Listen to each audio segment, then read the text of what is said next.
and welcome to Sampling in Logic Pro Part 2, a Digital Media Academy how-to. My name is Tyler Winnick, and I'm the lead instructor for digital audio and music courses here at Digital Media Academy. In this how-to, we're going to take a sample, cut it up, and map it to the keyboard and play something completely new. Here are the basic system requirements needed to run Logic Pro 9.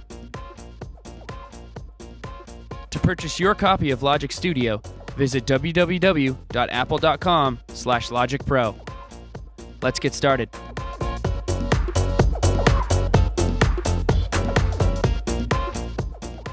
Okay, in part 1, we learned how to take a sample and match it to a project tempo by cutting out a perfect loop.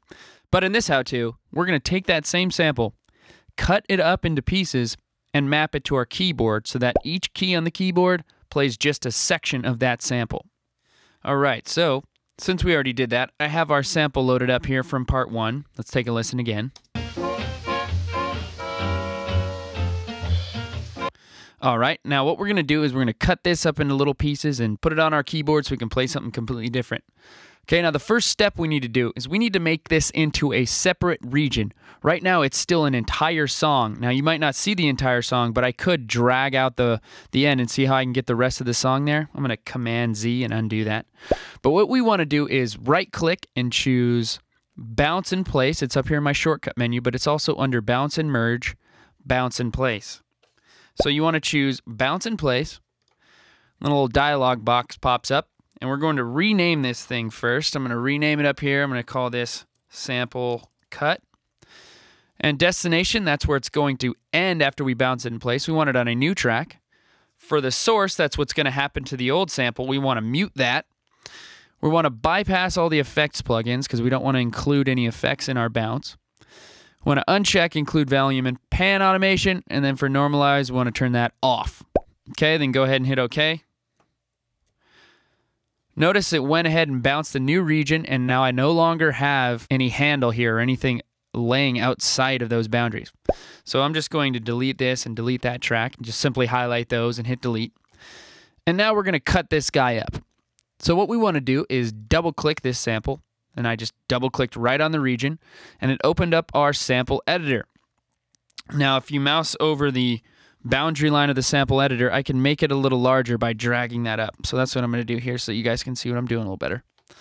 Okay, so now I'm going to zoom out. Now you could use this little horizontal zoom bar here to zoom out, or you can use the key command of Control Option left and right arrow. So I'm going to get something like that going. And then turn on the Transient Editing mode. That's this little button right here. Now it'll analyze this and it creates all these little white lines or transient markers. Now we want to add our own transient markers. So we're just going to hit minus a bunch of times until they all go away. So I just clicked minus a whole bunch of times and it got rid of all those transient markers. Now what I want to do is add my own transient markers in here. Now what's cool about that is there is something called a command click tool. So if I hold down the command key, notice how my pointer turns from a pointer to a pencil. Now it's a shortcut so that when you hold down command, now I can use this pencil tool and I can add transient markers in here in my region. Now I just added 2 here. Now what does that mean? Now basically what that means is this little section here, if I double click on it and I hit spacebar, once I map this to my key, it'll play that sound. So let's just say I pushed a key. It plays that. So now I'm going to go through here and add all of these transient markers. Okay, so I went through pretty quickly there and put in all these transient markers. Now this is based on your taste and how you like to do things. So now each key is going to have something like this. And you can always move these too. Once you add them, you can move them around. Okay? And then once you're happy with your transient markers, you can go back up in here to the Arrange window and right-click on your sample again and choose Convert and Convert to New Sampler Track. So go ahead and click that, and that brings up a little Convert to New Sampler Track dialog box. We want to create zones from transient markers because we just added all those transient markers, and it's going to create zones on our keyboard. Now, the name, we want to call this sample cut mapped. Okay, so now we have our EXS instrument name. It's going to create a new instrument called an EXS24, which is a sampler, and it will have these samples mapped to a keyboard.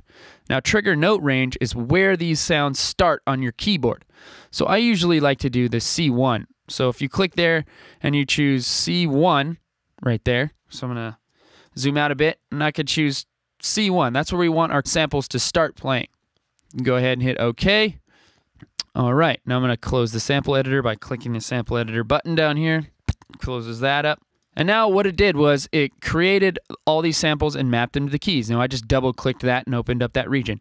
We want to create something new. This is going to sound exactly like the old sample. But notice if I click these keys over here, we can play little pieces. So I'm going to delete this guy. And I'm going to turn on my caps lock keyboard. This is for those of you that don't have a MIDI keyboard. If you hit caps lock on your keyboard, the caps lock keyboard pops up. Now I want to go ahead and click the number 4 to choose C1. That's my octave there.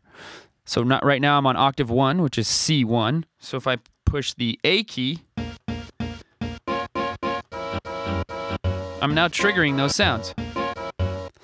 Now what's cool about this is you can turn on your metronome, which is this guy down here. Now that signifies your project tempo. It gives you a click on every downbeat. So if I push spacebar right now, you'll hear a metronome. So now I can go through here and start to create something new from these keys. So I can play something like...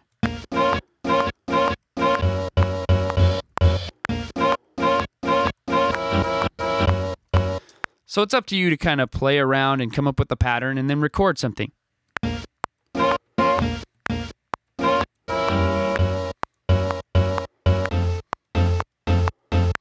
Okay, so I just kind of messed around with the keys until I came up with a cool pattern, and I recorded something that sounded like this.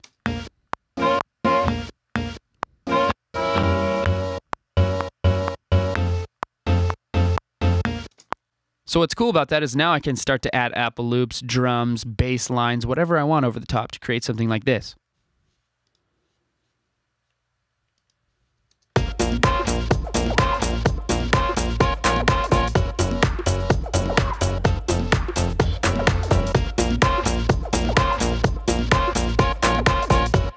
Okay, now that all started with this loop.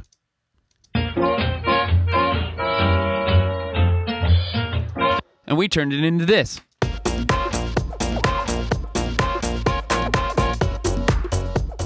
That's what's cool about sampling in Logic Pro.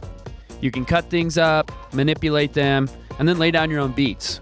But that's just the beginning of what you can do with this powerful tool. So for a week of hands-on music production using Logic Pro, check out Digital Media Academy's music production courses at www.digitalmediaacademy.org.